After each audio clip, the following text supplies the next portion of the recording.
Assalamualaikum warahmatullahi wabarakatuh. Perkenalkan, nama saya Nabilah Nur Ramadhania. Di sini saya akan menceritakan kembali biografi tokoh Ahlussunnah wal Jamaah yang bernama Imam Abu Hasan al-Asy'ari. Imam Abu Hasan al-Asy'ari adalah ulama yang memperjuangkan mazhab Ahlussunnah wal Jamaah. Beliau berjuang mempertahankan mazhab yang telah diajarkan oleh para sahabat Nabi. Beliau juga berusaha menyingkirkan pemikiran yang bertentangan dengan syariat seperti mazhab Mu'tazilah yang terlalu berlebihan dalam memaknai akal dan juga mazhab Rafidhah yang terlalu kaku dalam memahami teks lahiriah Al-Quran dan hadis. Imam Abu Hasan al-Asy'ari lahir di Basrah pada tahun 260 Hijriah. Beliau merupakan anak dari Abu Musa al-Asy'ari yang merupakan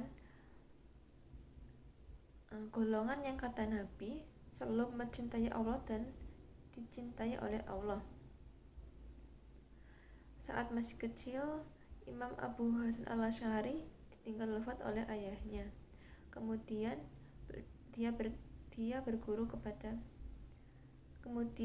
Imam Abu Hasan al-Asy'ari berguru kepada Syekh Zakaria As-Saji yang merupakan ulama yang dikenal kepintarannya dalam ilmu hadis dan ilmu fikih, dan juga merupakan murid terbaik dari Imam Hambali. Selain itu, Imam Abu Hasan al-Asy'ari juga pernah belajar mazhab Mu'tazilah dari ayah tirinya yang bernama Ali al-Jubai. Beliau memanfaatkan pengalaman berdiskusi bersama ayah tirinya dan para kaum Mu'tazilah untuk mematahkan argumentasi kaum Mu'tazilah ketika ia telah diperintahkan untuk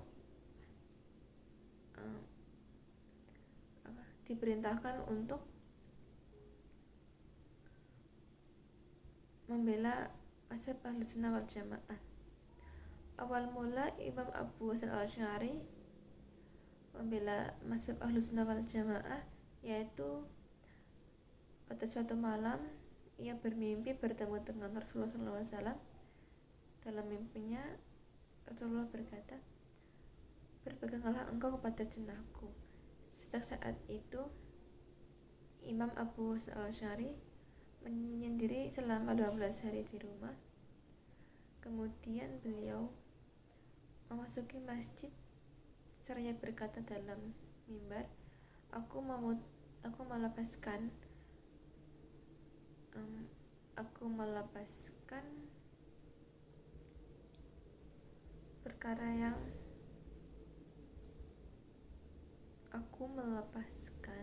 akidah menyimpang yang aku yakini, sambil melepaskan bajunya sebagai isyarat.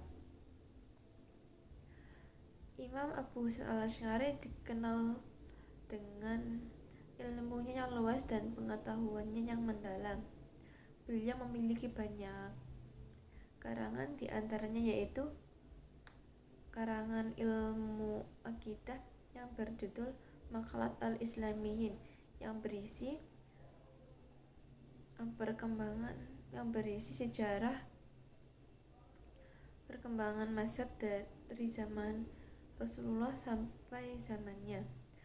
Dalam ilmu hadis, beliau juga membuat karya khusus yang berisi bantahan kepada Ibnu Rawandi yang menentang hadis mutawatir. Selain itu, dalam akidah beliau menguatkan argumentasi dan dalil-dalil para ulama. Beliau juga terang-terangan melawan akidah yang bertentangan dengan yang diajarkan oleh para sahabat Nabi, dan beliau juga menghadapi kaum sesat secara gagah berani untuk menjalankan wasiat Nabi SAW, yaitu apabila memiliki ilmu hendaknya ia menunjukkannya. Menjelang wafatnya pada tahun pada tahun 324 Hijriah, beliau mewasiatkan kepada muridnya untuk tidak mengkafirkan sesama muslim. Setelah meramaikan dunia ini dengan ilmunya dan mengajarkannya, Imam Abu Hasan al-Asy'ari wafat di Baghdad pada tahun 330 Hijriah. Meski beliau sudah meninggal, namun namanya tidak pernah mati. Sekian yang dapat saya sampaikan. Terima kasih. Wassalamualaikum warahmatullahi wabarakatuh.